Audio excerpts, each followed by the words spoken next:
Hello friends, आप सभी का बहुत बहुत स्वागत है हमारे चैनल बायोलॉजिकल फैक्ट में। दोस्तों, हमने जिक्र किया था आपसे विटामिन ए के स्रोतों के बारे में एंड कल हमने जिक्र किया था विटामिन ए के टोटल डिटेल्स के बारे में। अब आज हम बताने जा रहे हैं कि विटामिन ए की डिफिशियंसी से के क्या कारण होते हैं, क्योंकि आपको मैंने बताया था कि विटामिन ए की डिफिशियंसी से कई डिजीज़ होते हैं, जैसे कि ज़ीरोथैल्मिया, जिसके बारे में हमने कल ही बता दिया था, और कई डिजीज़ के बारे में हमने कल आपसे जिक्र किया था, जैसे नाइट ब्लाइंडनेस और भी सारे डिजीज़ थे। तो आज हम आपको बताएंगे कि विटामिन ए डिफिशियंसी के क्या कारण होते हैं और क्या लेने से वो ठीक हो सकते हैं, और इसके प्रिवेंशन एंड ट्रीटमेंट के बारे में हम आपको टोटल डिटेल्स बताने जा रहे हैं। आइए देखते हैं इस पॉइंट के अंतर्गत causes of vitamin A deficiency. Vitamin A की कमी से कारण कौन कौन से हैं, क्यों विटामिन ए की डिफिशियंसी होती है बॉडी में, आइए इनके कारणों को हम जानते हैं causes of vitamin A deficiency के अंतर्गत। फर्स्ट पॉइंट है माल न्यूट्रिशन। माल का मीन्स होता है जो बहुत कम मात्रा में हो। न्यूट्रिशन मतलब पोषण होता है, लेकिन जब न्यूट्रिशन में माल वर्ड लग जाए तो आप समझ लीजिए इसका अर्थ कुपोषण से होता है। तो माल न्यूट्रिशन का अर्थ कुपोषण होता है, और माल न्यूट्रिशन से आशय यह है कि जब कभी पोषण की कमी हो जाए, पोषण मीन्स जब हमारे डाइटरी पोषण में, डाइटरी न्यूट्रिएंट्स में हमारे कुछ पोषक तत्वों की कमी हो जाए, जैसे विटामिन ए के सेंस में हम बात कर रहे हैं, तो जैसे कैरोट्स की कमी हो जाए या लीवर एक्स की कमी हो जाए, तो इस प्रकार से हमारी बॉडी में मॉल न्यूट्रिशन हो जाता है, मीन्स कुपोषण हो जाता है। ये पोषण कंप्लीट नहीं होता है, इसे ही हम कुपोषण कहते हैं। Malnutrition, lack of dietary vitamin A, जिसमें माल न्यूट्रिशन के अंतर्गत विटामिन ए की कमी हो जाती है। क्यों हो जाती है, यहाँ पर देखिए, विटामिन ए जो found in liver and eggs, जो विटामिन ए लीवर में पाया जाता है, यकृत में पाया जाता है, एक्स में पाया जाता है, और कैरोटीनॉइड्स में पाया जाता है, और कैरोटीनॉइड्स पाए जाते हैं कैरोट्स में, स्वीट पोटैटोज़ में। तो इस प्रकार से अगर हम कैरोट्स कम मात्रा में लेते हैं, स्वीट पोटैटो, लीवर एक्स और भी डाइटरी जो भी सप्लीमेंट हैं उनको हम कम मात्रा में लेते हैं, तो हमारी बॉडी में माल न्यूट्रिशन होता है, जिसके कारण हमारी बॉडी में विटामिन ए की डिफिशियंसी हो जाती है। So malnutrition is a lack of dietary vitamin A which is found in liver एक्स आर carotenoid like carrots, sweet potatoes. Second point है फैट माल एब्जॉर्प्शन।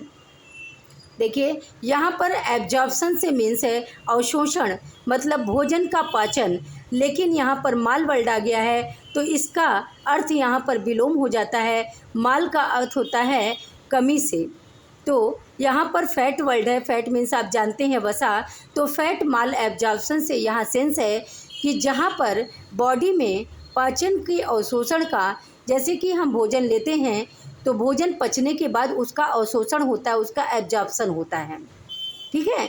तो एब्जॉर्प्शन होने के बाद उसमें और सारी क्रियाएं, आगे के प्रोसेसेस होते हैं। तो इस एब्जॉर्प्शन में जब यहाँ पर आप देखेंगे फैट माल एब्जॉर्प्शन, तो यहाँ पर बॉडी में जो है फैट के कारण माल एब्जॉर्प्शन हो जाता है, मीन्स पूरी तरह से अवशोषण नहीं हो पाता है। इसको कहते हैं कुअवशोषण, मतलब बुरा अवशोषण। जब भोजन का अवशोषण अच्छे ढंग से न हो पाए, जिसके कारण विटामिन ए की डिफिशियंसी हो जाए, इसे हम कहते हैं fat mall absorption. Fat mall absorption is the condition hindering vitamin absorption. एक ऐसी कंडीशन है फैट माल एब्जॉर्प्शन जिसमें विटामिन के एब्जॉर्प्शन की रुकावट हो जाती है, मीन्स विटामिन जो है बॉडी में एब्जॉर्ब नहीं करता है, मीन्स स्मॉल इंटेस्टाइन जो है भोजन को अच्छे ढंग से नहीं पचा पाती हैं। Show including cystic fibrosis. तो इसी कारण से एक डिजीज़ उत्पन्न होती है जिसका नाम है सिस्टिक फाइब्रोसिस। सिस्टिक फाइब्रोसिस एक ऐसी बीमारी है जो इनहेरिटेड डिजीज है, जो आनुवंशिक डिजीज है।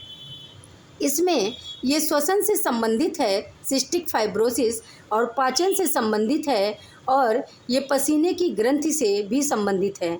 यहाँ पर सिस्टिक फाइब्रोसिस के अंतर्गत जैसे पसीने की लुब्रिकेसी कम हो जाती है और पसीना जो है वो गाढ़ा हो जाता है, मीन्स उसमें जैसे उस पर अगर टच करेंगे तो पसीने का जो टेस्ट होता है वो नमकीन जैसा होता है।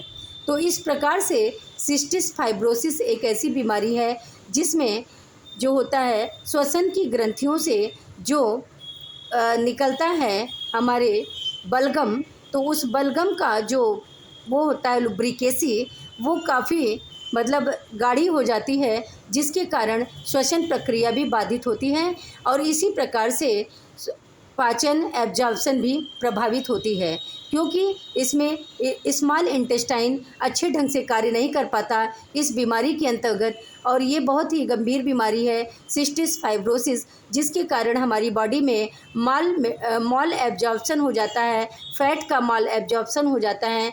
एक डिजीज़ है सीलिएक डिजीज़। ये सीलिएक डिजीज़ जो है ऑटो इम्यून डिजीज़ है।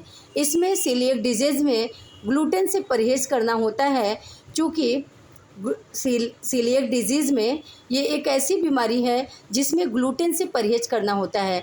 ग्लूटेन गेहूं, जौराई इत्यादि में पाया जाता है, और इस ग्लूटेन को, जिसको ये डिजीज़ होता है सीलिएक डिजीज़, तो उसको ग्लूटेन युक्त पदार्थ लेने पर, अपने भोजन से ग्लूटेन युक्त पदार्थ लेने पर उसको एक प्रॉब्लम क्रिएट होता है जिसको हम कहते हैं सीलिएक डिजीज़।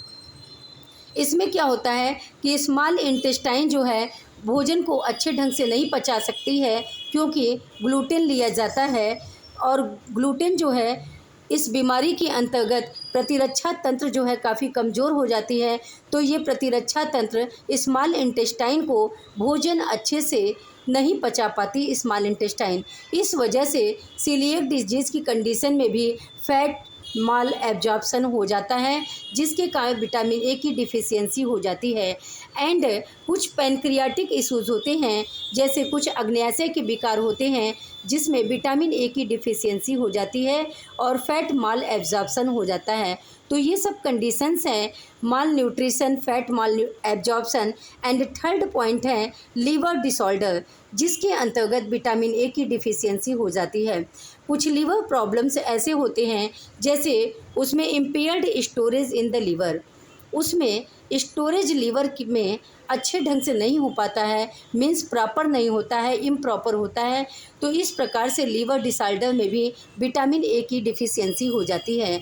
तो आइए अब हम देखते हैं इन डिफिशियंसी के बाद अब हम कैसे विटामिन ए की डिफिशियंसी को कंट्रोल करेंगे, कैसे हम इसके प्रिवेंशन करेंगे एंड कैसे हम इसका ट्रीटमेंट यानी इलाज करेंगे। तो आइए देखते हैं 2 पॉइंट्स के अंतर्गत। फर्स्ट है प्रिवेंशन एंड ट्रीटमेंट के अंतर्गत, फर्स्ट है डाइटरी इंटेक, सेकंड है सप्लीमेंटेशन। तो फर्स्ट है डाइटरी इंटेक के अंतर्गत, डाइटरी इंटेक का मतलब ये होता है कि जैसे जिस विटामिन की कमी है उसी विटामिन की प्रचुरता को लेना, कि उसकी कमी को पूरा करना। So dietary intake in which consuming vitamin A rich foods, जिसमें विटामिन ए रिच फूड्स को हम कंज्यूम ज़्यादा से ज़्यादा करेंगे, जैसे कि जो इंक्लूड करता है एनिमल प्रोडक्ट्स को, जैसे लिवर, एग्स, डेयरी, जैसे कि हमने आपको बताया यकृत यानी लिवर, एग्स और डेयरी का पदार्थ जैसे दूध, मक्खन, पनीर इत्यादि सभी चीज़ें डेयरी प्रोडक्ट लेने से ये डाइटरी इंटेक जब भी हम लेंगे तो ये विटामिन ए डिफिशियंसी को कंट्रोल करेगा और धीरे धीरे ये लेवल में बैलेंस करेगा।